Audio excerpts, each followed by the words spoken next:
Dans cette vidéo, on va dessiner cette pièce-là, qui est celle qui pourrait éventuellement poser un problème. Une fois que ce sera fait, je dessinerai un deuxième tube en cuivre en forme de U, pour rappeler comment on fait ça.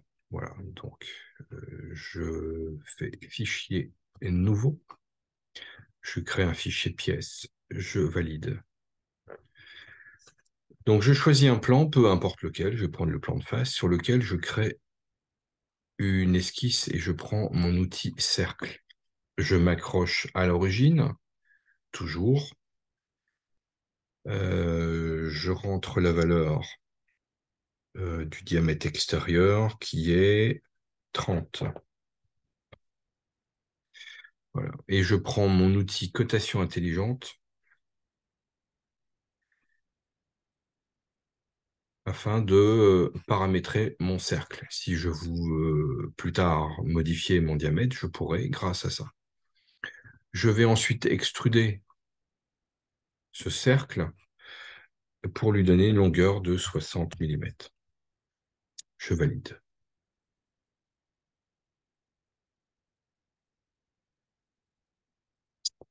Ensuite, donc, ce tube est traversé, enfin, ce cylindre est traversé par un tube de cuivre. Moi, j'ai choisi un tube de diamètre 10 mm. Donc, je choisis cette face sur laquelle je vais dessiner un cercle de 10 mm et je vais m'en servir.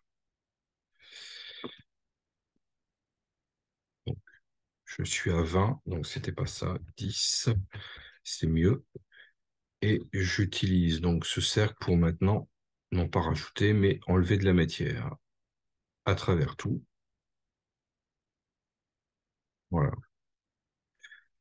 J'ai ici un tube de polycarbonate de diamètre 18. Donc j'ai sélectionné ce plan sur lequel je vais dessiner un autre cercle de diamètre 18 cette fois-ci,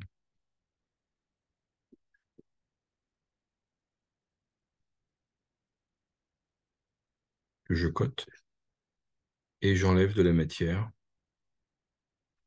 sur une distance de 45. Je valide. Voilà. Euh, j'ai besoin de placer deux joints toriques pour réaliser les étanchéités. Donc ici, je vais créer un enfoncement dans lequel je vais pouvoir mettre mon premier joint torique. Donc je sélectionne cette face, je redessine encore un cercle d'un diamètre de 15, puisque je vais choisir un joint torique de diamètre 15 extérieur et de diamètre 2,5. Donc je cote, je rajoute toujours une cote afin de paramétrer et je vais enlever 2,5 de diamètre.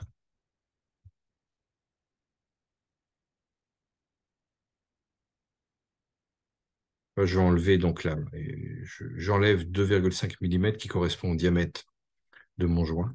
Je valide. De l'autre côté, je vais placer ici une autre rainure. Donc je choisis cette face.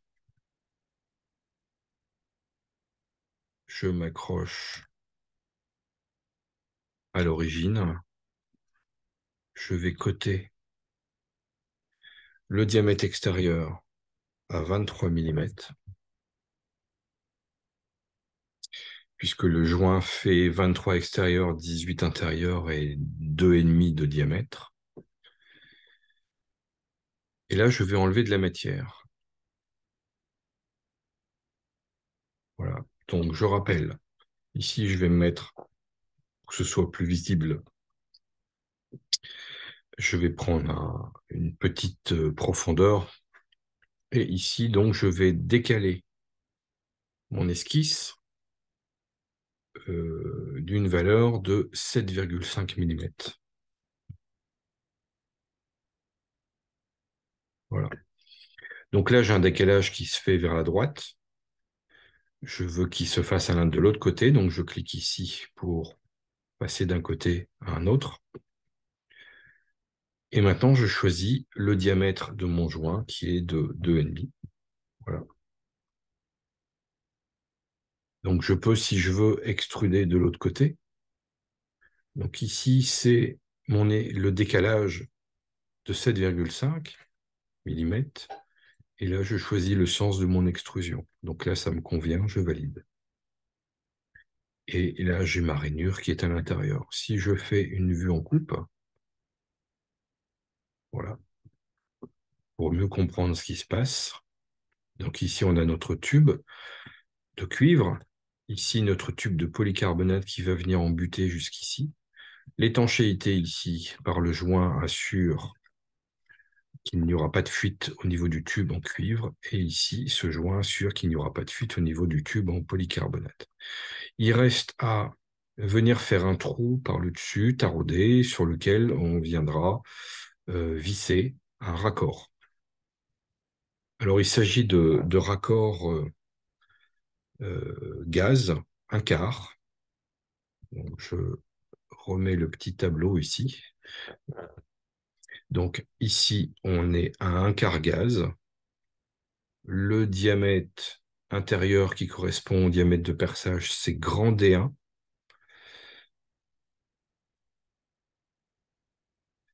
Donc, grand D1, c'est ça.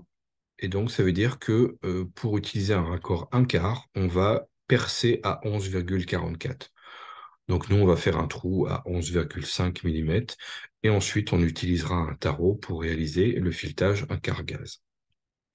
Donc, je reviens sur mon SolidWorks. Je choisis le plan de droite, par exemple. Voilà. Sur lequel je vais créer une esquisse. J'utilise mon outil cercle. Voilà.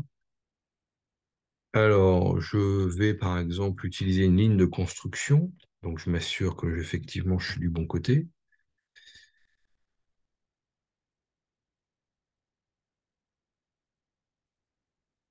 Et je vais donc coter cette longueur-là d'une longueur de 45 mm. Alors, toutes les cotes que je rentre sont valables pour moi, mais peut-être pas forcément pour vous, puisque chacun a la liberté d'utiliser les diamètres qu'il aura trouvé, qu'il aura choisi sur Internet. Alors, pourquoi 45? Ici, si je passe en ligne cachée ligne cachée apparente, on voit qu'on est en fond ici de trou destiné à recevoir le polycarbonate. Euh, Moi, ce qui m'intéresse, c'est de créer un cercle. Donc, on a dit au niveau diamètre, on percerait à 11,5. Voilà. Et la distance entre le cercle et le fond ici est de 25 mm.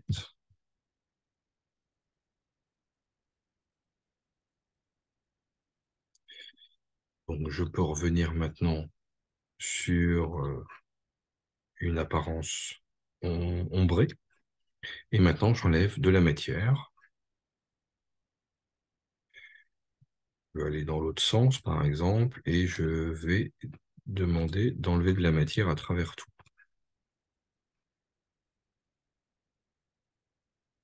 Donc, voilà la réalisation de cette pièce. Alors, il y a d'autres choses ici qui nous reste à faire, c'est les 3 trous à 120 degrés destinés à recevoir la bride qui va venir écraser le joint pour assurer l'étanchéité. Donc je choisis mon plan ici sur lequel je vais créer une esquisse. Alors je vais choisir, je vais prendre une ligne de construction.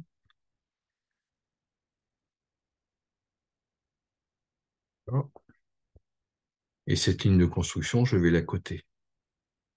Je vais me mettre à 10 par exemple. Et donc, sur le, le point supérieur de ma ligne de construction, je vais dessiner le trou de perçage. Donc, je vais percer à 5 millimètres parce que par la suite, j'utiliserai un tarot M6. Voilà. Donc là, on voit que si je fais ça, je vais manger la matière. Donc, soit je prends une vis plus petite, ou alors j'augmente cette valeur ici. Donc, c'est ce que je vais faire. Je vais passer ici à 12 millimètres. Voilà, c'est un petit peu trop haut. On va se centrer, donc on va se mettre à 11. Voilà. Alors, pour plus de sécurité, je vais me mettre... Je vais utiliser des vis M4. Donc, M4, ça veut dire que je dois percer... non, je vais utiliser des vis M5.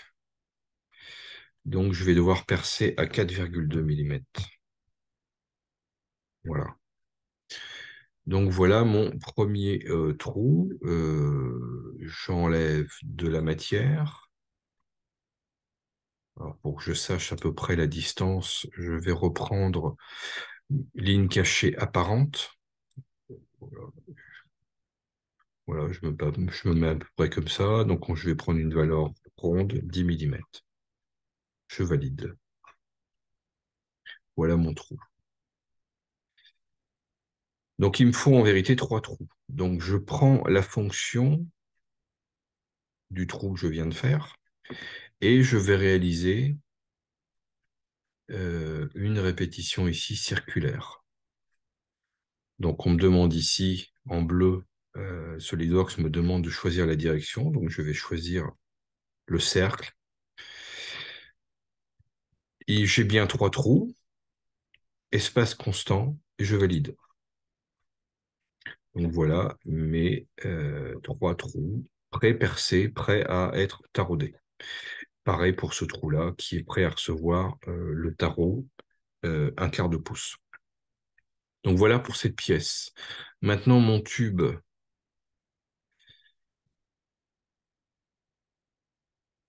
Donc je rappelle que je vais prendre un plan de face. Je vais dessiner une esquisse.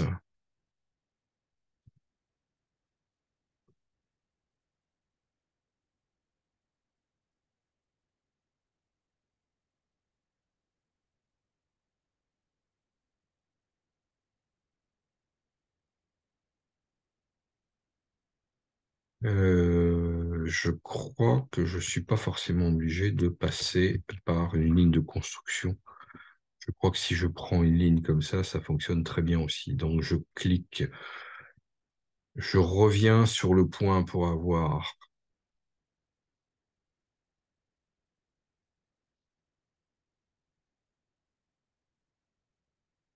Voilà.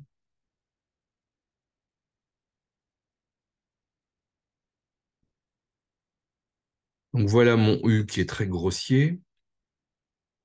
Donc je vais coter ça sur une distance de 400.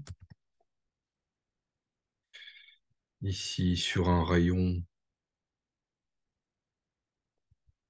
de 100. Je vais me faire autrement. On va même faire autrement.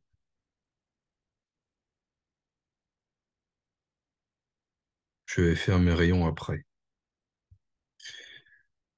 Donc ici, je cote 200 et là, je cote 400 également. Voilà. Et seulement maintenant, je viens mettre, en utilisant le congé d'esquisse, je vais choisir la valeur. Donc j'avais dit 100, je crois. Qu'est-ce que ça donne? C'est peut-être un petit peu trop, donc on va mettre 50. Voilà, un ici et un ici. Je valide.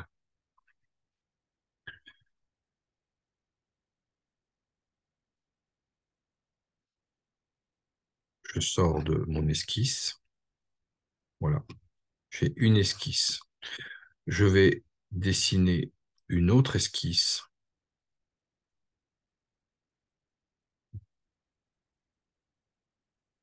Alors, où c'est qu'il est? Il est là. Donc, je m'accroche à l'origine. Diamètre extérieur de mon tube, on est à 10 millimètres. Voilà. Et diamètre intérieur, 9 millimètres.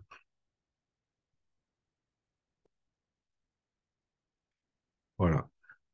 Je sors de mon esquisse. Donc, j'ai deux esquisses. Je vais dans la fonction bossage. Je choisis donc